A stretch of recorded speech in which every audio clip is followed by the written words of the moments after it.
आज Doubtnut app download करें। Doubtnut पर अपने सभी गणित, रसायन विज्ञान, भौतिक विज्ञान और जीव विज्ञान के डाउट्स का करो सफाया।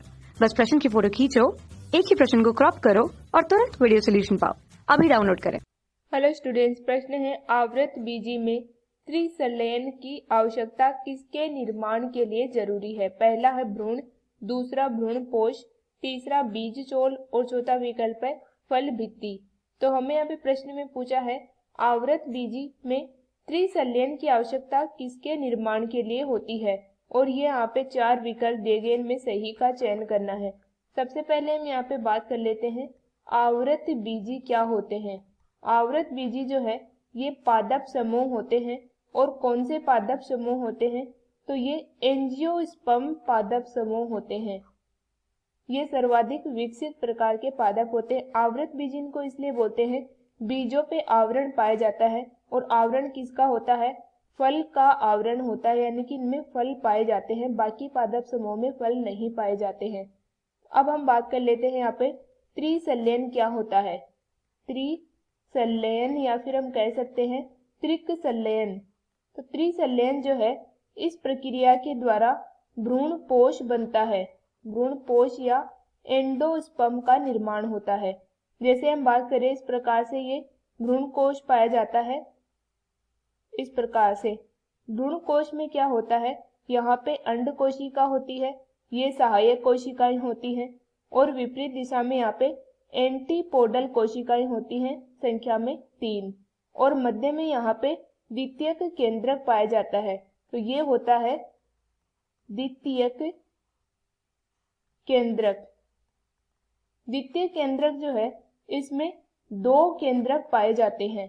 अब क्या होता है, निषेचन की प्रक्रिया में नर युग्मक जो है 2 नर युग्मक यहाँ पे पराग नलिका के द्वारा सहायक कोशिका में प्रवेश करते हैं। यहाँ 2 नर युग्मक होते हैं। एक नर युग्मक जो है ये यहाँ पे जुड़ जाता है अंड कोशिका के साथ, अंड कोशिका के साथ जो कि अगुणित होती है, और नर युग्मक जुड़कर यहाँ पे नर युग्मक जो कि अगुणित होता है, और ये जुड़कर यहाँ पे निषेचन की प्रक्रिया के द्वारा दोनों से क्या निर्माण होता है, भ्रूण का निर्माण होता है। दूसरा नर युग्मक जो है ये द्वितीय केंद्रक के साथ संलयित हो जाता है। एक नर युग्मक ये संलयित होता है द्वितीयक केंद्रक के साथ, द्वितीयक केंद्रक के साथ संलयित हो जाता है, और इनके संलयन से बनता है भ्रूण पोष। ये भ्रूण को पोषण प्रदान करने का काम करता है, तो इससे भ्रूण पोष का निर्माण होता है।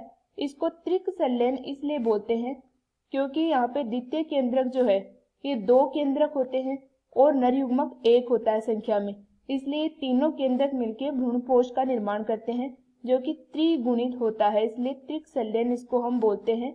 3 युग्मक यहाँ पे 3 केंद्रकों का मिलान होता है, इसलिए त्रिक संलयन बोलते हैं। पहला विकल्प दिया गया है भ्रूण, तो ये इसके लिए गलत हो जाएगा। भ्रूण जो है ये नर और मादा युग्मक के मिलने से बनता है, जैसे हमने यहाँ पे देखा, तो ये विकल्प गलत है। दूसरा है भ्रूण पोष, ये विकल्प पूर्णतः सही है। तीसरा है बीज चोल। बीज चोल जो है ये अध्यावरण होता है, इसका अध्यावरण, और बीज चोल पाया जाता है बीज का आवरण होता है, बीज का आवरण होता है ये, तो यहाँ पे त्रिक संलयन नहीं होता, ये विकल्प गलत है।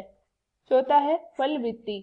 तो फल भित्ति जो है इसका निर्माण होता है अंडाशय की भित्ति से, अंडाशय भित्ति से निर्माण होता है फल भित्ति का, तो इसलिए चौथा विकल्प भी पूर्णतः गलत है। तो इस प्रश्न में हमारा सही उत्तर आ जाएगा विकल्प नंबर 2। कक्षा 6 से 12वीं से लेकर नीट, IIT, JEE वो एडवांस के लेवल तक 1 करोड़ से ज्यादा छात्रों का भरोसा। आज ही डाउनलोड करें डाउटनेट ऐप या व्हाट्सएप करें अपने सारे डाउट्स 8400 400 400 पर।